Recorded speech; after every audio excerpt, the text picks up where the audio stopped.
भारत में corona vaccination अभियान की शुरुआत पीएम नरेंद्र मोदी की सरकार ने 16 जनवरी 2021 को की थी।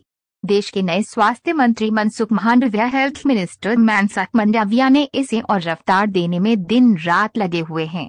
इसी का नतीजा है कि बीते 230 दिनों में भारत लगभग 70 करोड़ वैक्सीनेशन डोज के आंकड़े के करीब पहुंच गया है। बता दें कि देश ने 27 अगस्त 2021 को पहली बार एक दिन में 1 करोड़ से अधिक वैक्सीन डोज लगाने की उपलब्धि हासिल की थी। पूरी दुनिया में ऐसा करने वाला भारत पहला देश बना। इसके 4 दिन बाद ही यानी 31 अगस्त 2021 को भारत ने 27 अगस्त को 1.09 करोड़ कोविड वैक्सीन डोज का रिकॉर्ड तोड़ते हुए एक दिन में 1.33 करोड़ लोगों को वैक्सीन लगाने का गौरव हासिल किया। हर दिन औसतन 84.55 लाख लोगों को लग रही है वैक्सीन। भारत ने पिछले एक सप्ताह में हर दिन औसतन 84.55 लाख लोगों को वैक्सीन लगाई है।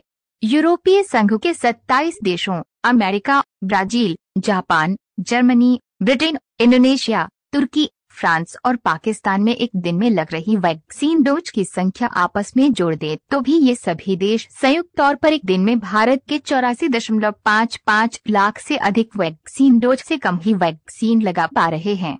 यहाँ जिन देशों के नामों का जिक्र है, इनमें से कई बहुत विकसित देश हैं और इनमें से कुछ को वैश्विक महाशक्ति भी माना जाता है। इसके बावजूद अगर आज भारत वैक्सीनेशन के मामले में इनसे बेहतर प्रदर्शन कर पा रहा है तो इससे 21वीं सदी में भारत के बढ़ते प्रभाव और आत्मविश्वास के तौर पर भी देखा जा सकता है।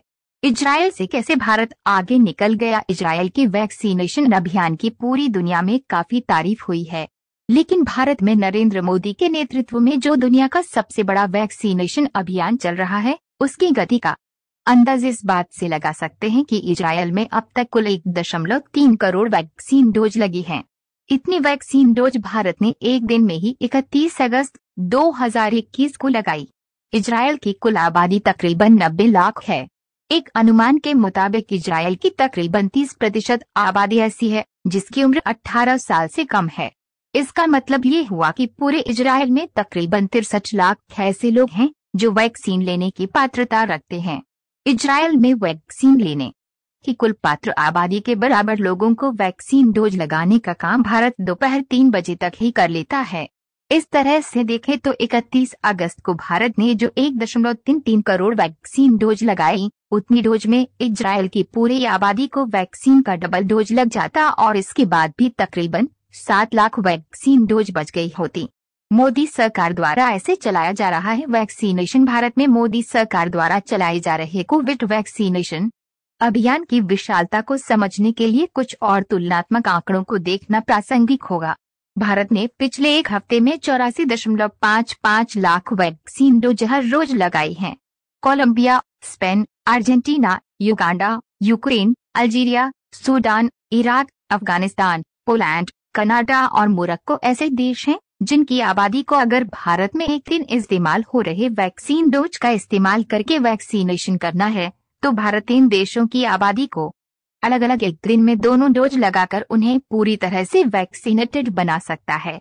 वहीं सऊदी अरब, Uzbekistan, Peru, Malaysia, Angola, Mozambique, Yemen, Ghana, Nepal और वेनेजुएला ऐसे देश हैं जहां की पूरी आबादी को अपने एक दिन के वैक्सीन डोज से भारत एक दिन में वैक्सीन की 3 डोज लगा सकता है। बीते 1.5 महीने में वैक्सीनेशन की रफ्तार कैसे पकड़ी। अब सवाल उठता है कि आखिर पिछले 1.5 महीने में ऐसा क्या हुआ कि भारत में कोविड-19 वैक्सीनेशन की रफ्तार इतनी तेज हो गई है। मंत्रालय के एक वरिष्ठ अधिकारी कहते हैं, मोदी सरकार में मंत्रिमंडल विस्तार 7 जुलाई को हुआ था। 8 जुलाई से मंत्रालय के नए कैबिनेट मंत्री के तौर पर मनसुख मांडविया ने पदभार संभाला। उन्होंने अपनी शुरुआती बैठकों में ही ये स्पष्ट कर दिया है कि प्रधानमंत्री नरेंद्र मोदी हर हाल में ये चाहते हैं कि हम बहुत तेज गति से वैक्सीनेशन अभियान चलाएं। उन्होंने अधिकारियों को निर्देश दिया है कि हमें कैसे भी करके 15 सितंबर तक ये क्षमता हासिल करनी है कि हम एक दिन में 1 करोड़ से अधिक वैक्सीन डोज लगा सकें। हालांकि इस समय सीमा के 19 दिन पहले ही भारत ने एक दिन में 1 करोड़ से अधिक वैक्सीन लगाने की उपलब्धि हासिल की। हमें पूरी उम्मीद है कि 15 सितंबर से हम हर दिन 1 करोड़ या इससे अधिक वैक्सीन